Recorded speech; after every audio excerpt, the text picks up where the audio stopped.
Sagacious shale. Oh, sagacious shale. Yeah, I kind of made that up because I wanted the alliteration. And then after I posted it the first time, somebody said, I Googled it, I couldn't find the rock. So I didn't want to say, oh, well, I made that up. It's but polymer. Right? It's polymer. It's faux. It's faux, but some of the techniques in that reminded me of shale. Yeah, yeah. So. And you had a lot of repeat customers this time. That's That's nice to know. Yeah, it is very nice. And the first time, someone said, well, I took the class once, I'm going to take it again. Mm-hmm. I thought, I took it, I personalized it, I internalized it and said, oh, I must not have been a very good teacher. Instead of thinking, well, it's a lot of material to cover in one weekend, and they're going to take something new from each time they're taking it. So now I feel a little more comfortable about thinking about that notion because I now have over 10 plus people that have taken that workshop twice, and someone this morning even said they'd take it a third time. So I'm not going to put the onus on me that I didn't present the information. And the onus isn't on them because they were slow. It's just that it's rich with information. Yeah, that's a great point. And I'm always reminding people in the class that everyone's working at their own pace and try not to judge themselves if somebody in the class is going faster or they've made 4 more veneers or something like that. Yeah. Because really the whole kernel of it all is that you be able to have a better understanding of mixing colors and combining colors and just some of the notions that I use in making the veneers. Yeah. And for me, it was the first time hosting a big class like this, and how exhausting it is. We'll have it all in one place. And the same thing I noticed, and I thought it was great, that in the first day you demo 3 things and tell us to go back and do that. Right. And by the second day, when we didn't have as much capacity to listen, you broke it down to here's one thing, now go back and do that. Right. So I thought that was brilliant that, and comes from years of teaching, that the first day you can take in a lot of information. Right. By the second day, you're on overload. Right, and it's especially like in the case here, a lot of people, they didn't go home to take a shower and be at home. They went to a hotel or they, there was, you have to, and it's going to take me a while to get used to the video thing. I figured out, in the class, we had a live camera going from Cynthia's cell phone to a big flat screen TV. I looked and I said, oh, I was just so surprised. I guess maybe I'm in the dark ages as far as technology, but I was like, oh, they're actually looking at a 55-inch screen, accurate, high def. They can see my hangnail. They can see better sitting at maybe halfway back than they can sitting right in front of you. Right, of the screen. I just hadn't internalized or even thought about, wow, they really can see what's going on, because part of it is just of doing these things is the littlest nuances of movement of your hands, exactly. Or the way you're handling the clay. Right. So let's go from that teaching experience to Monday. We went to the Ohio Reformatory for Women, which is a little bit different. Oh, it was a little bit different. I had to talk myself out of the thing. I was like, oh my God, we're going to go through a metal detector. They're going to search me.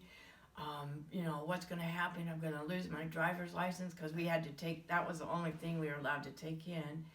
And then I was like, oh, have a V8.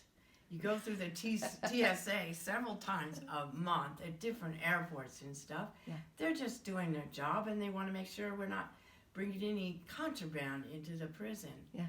So I was kind of surprised if I wasn't, getting there was a little hairy. Though there was 45 mile per hour winds, our umbrellas were inside out. We were walking, I didn't realize we were going to walk a quarter mile to get to the other building, and they've got all these loudspeakers, going and stuff. But I wasn't there for maybe 10 minutes when I kind of forgot about that whole thing. I mean, you could say, well, I'm curious why they're in prison or they're wearing a uniform, because there was 12 people that were there for the presentation. And pretty soon I just forgot about all that.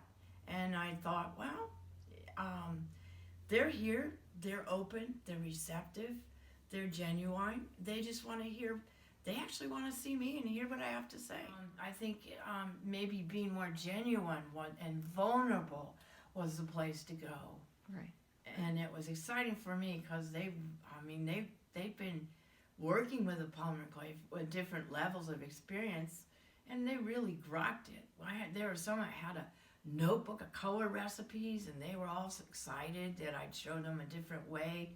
And I ended up doing a presentation where we're going to have a group color library of Rainbow Skinner Blend fan decks to share. Right.